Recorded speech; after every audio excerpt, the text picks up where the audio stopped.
बिस्मिल्लाहिर्रहमानिर्रहीम। अस्सलाम वालेकुम। Welcome back to my YouTube channel. I hope आप सब खैर खैरियत से होंगे।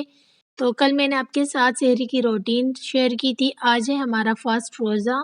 यहाँ पे टाइम हो रहा है 4 बजे का। 4 बजे के टाइम पे जो है ना हमारे घर पे कुकिंग शुरू हो जाती है और यहाँ पे खाना बना रही है हया।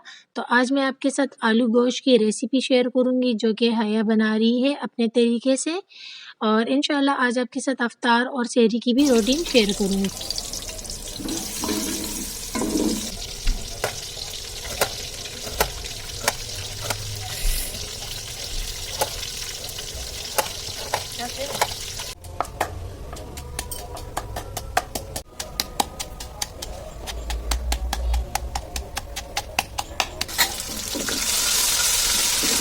सबसे पहले एक बड़े साइज़ का प्याज लिया जिसे बारीक कट करने के बाद गोल्डन फ्राई किया। लहसुन, अदरक, हरी मिर्चों का पेस्ट शामिल किया। 2 टमाटर लिए, अच्छे से कूटने के बाद इसमें शामिल किए। ये सालन का मिक्स मसाला 1 टीस्पून शामिल किया। नमक 1 टीस्पून शामिल करने के बाद अच्छे से इसे मिक्स कर दिया। अब इसमें जाएगा गरम मसाला पाउडर 1/2 टीस्पून, ये रहा। और अब जो है ना इसमें बॉईल किया हुआ बीफ चला जाएगा। बीफ को हमने अच्छे से बॉईल कर लिया था और अब जो बीफ की यखनी है इसे हम शामिल कर देंगे। अब इसे लो मीडियम फ्लेम पे अच्छे से कुक होने के लिए छोड़ देंगे क्योंकि बीफ तो ऑलरेडी पका हुआ है ना। 2 मीडियम साइज़ के आलू लिए हैं, इसका छिलका उतार देंगे। छिलका उतारने के बाद इसे छोटे साइज़ में कट कर देंगे। अच्छे से वॉश करने के बाद इसे हम शामिल कर देंगे अपने बीफ के सालन में। बीफ में जो पानी है मतलब जो यखनी है ये उसी में कुक हो जाएंगे और जितना हमें शोरबा चाहिए होगा उसे हम रहने देंगे और ये ऑयल भी छोड़ देगा तो फिर हम फ्लेम को ऑफ कर देंगे। तो जी हमारा आलू गोश्त रेडी है। तो अब कर लेते हैं अफ्तारी की तैयारी। यहाँ पे मैंने जग लिया, अच्छे से वॉश करने के बाद इसमें थोड़ा पानी शामिल किया और अब मैंने इसमें चीनी शामिल कर दी। अब मैं इसे साइड पे रख देती हूँ। थोड़ी देर बाद जो है ना ये चीनी खुद ही इसमें घुल जाएगी। रूम में आ गई हूँ और यहाँ पे जो है ना ये दस्तरख्वान मैंने लिया था रमज़ानों के लिए कि इंशाल्लाह इस पे बैठ के हम जो है ना अफ्तारी और सहरी करेंगे। तो इसे मैं यहाँ पे डाल देती हूँ। अब जो भी सामान तैयार होगा एक-एक करके हम लाते जाएंगे और इसके ऊपर रखते जाएंगे। तो अब मैं चलती हूँ किचन में और हया जो है ना पकौड़े बनाने की तैयारी कर रही है। आलू और प्याज की बारीक सी कटिंग कर रही है। तो हर साल हया ही पकौड़े बनाती है हमारे लिए। अम्मी यहाँ पे फ्रूट्स की कटिंग कर रही है तो ज़ोया की ड्यूटी है कि वो प्लेट्स को वॉश करने के बाद जो है ना अम्मी को लाके देती है। अम्मी फ्रूट्स की कटिंग करती हैं तो ये ज़ोया का काम है।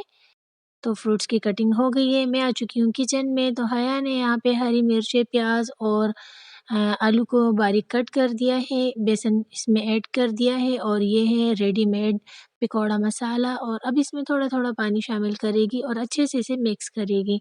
तो हमें ये क्रिस्पी पकौड़ा बहुत ज़्यादा पसंद है हया के हाथ का और यहाँ पे हया पकौड़े बना रही है।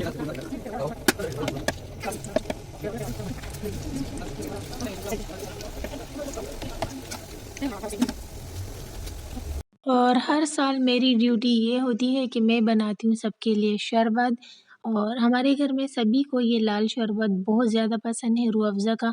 तो रूह अफ़ज़ा की बोतल पड़ी हुई थी पहले से ही, थोड़ा-सा उसमें जो रूह अफ़ज़ा था वो मैंने सोचा पहले उसे फ़िनिश कर दूँ। इंशाल्लाह उसके बाद न्यू बोतल को मैं कल से ओपन करूँगी। तो यहाँ मैंने जो है ना बर्फ़ के क्यूब शामिल कर दिया और लेमन का 1 क्यूब मैंने इसमें शामिल कर दिया है। दूसरे गिलास में जो है ना मैंने थोड़ा-सा शीरे वाला पानी निकाल दिया था और 1 टीस्पून जो है ना टेंग का पाउडर इसमें शामिल कर दिया। ये गिलास अब्बू के लिए है क्योंकि मेरे अब्बू को लाल शरबत नहीं पसंद।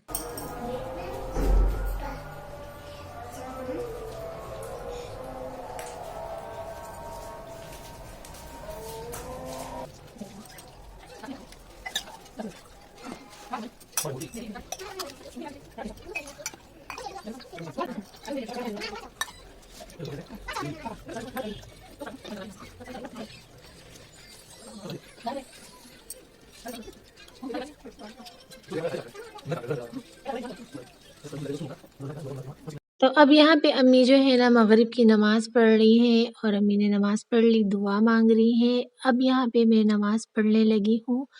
तो मैं जब भी मगरिब की नमाज़ पढ़ती हूँ रमज़ानों में, इसके बाद ही फिर मैं कुरान पाक की तिलावत करती हूँ। नमाज़ पढ़ने के बाद जो है ना मैं कुरान पाक की तिलावत करती हूँ